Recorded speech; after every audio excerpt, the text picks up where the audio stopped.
Good morning. Today we are still on innovation and enterprise, but today we want to talk about challenges, risk, and rewards for an entrepreneur. I want to talk about risk. Risks are simply the possibility of an unfavorable situation based on a business decision. So I'm going to read further. Risk, the possibility of an unfavorable situation based on a business decision. That is what a risk is.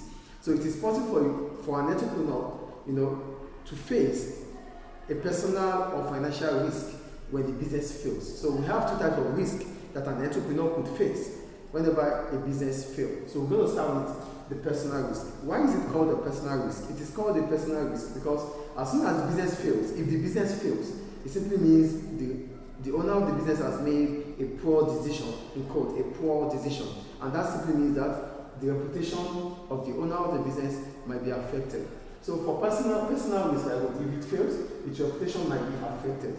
So if an entrepreneur fails, it means he has made or she has made a wrong decision, and that might put his or her reputation, in line. That is personal risk. Therefore, financial risk is simply we're talking about monetary risk. So what is financial risk here? If the business fails, the entrepreneur might be losing the whole money, the amount of money he or she has invested into the money. So for personal risk, it's about the reputation of the owner of the business, and for financial risk, it's simply about the money invested into the business.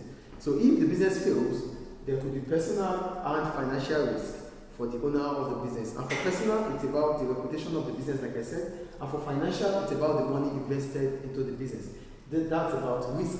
Then we go to rewards. For rewards, we're talking about any monetary or non-monetary benefits a business would gain based on the entrepreneur's decision.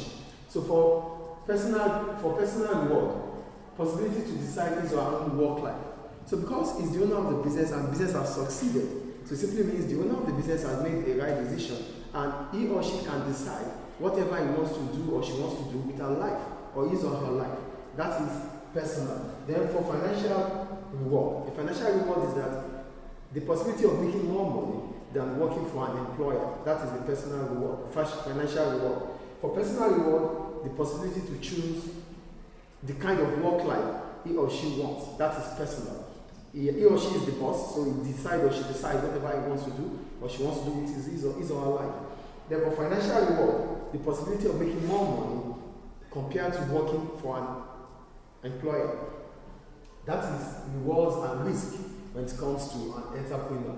Then we go to the intrapreneurship. I want to talk about intrapreneurship. An intrapreneur is an employee who has come up with innovative idea to support or to improve the work or to improve the operations of the employer.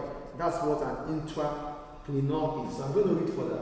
An intrapreneur is an employee who comes up with innovative idea for the business which they are employed. They are employees, but because they come up with innovative ideas to improve the business, then they become intrapreneur. So what are the types of intrapreneurship we have? The first one is new work method.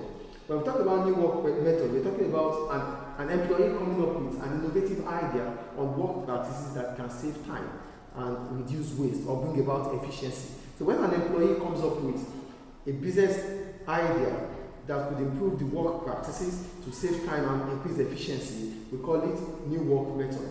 Then the second one is new product and service. An idea to create a new product or service which can increase revenue and increase customer base and competitiveness. So it is also an entrepreneur if he or she has come up with a new product or service that would increase the numbers of customers and increase revenue and increase the competitiveness of the business or put the business ahead of its competitors, giving the business a competitive advantage. That's another type of intrapreneur. And the last one is adoption and modification. An idea that improves existing products to increase the product life cycle. So an employee might come up with a new idea or an innovative idea that would allow the product life cycle to expand or to extend by coming up with a way to improve the existing product. So these are types of intrapreneurship. Thank you.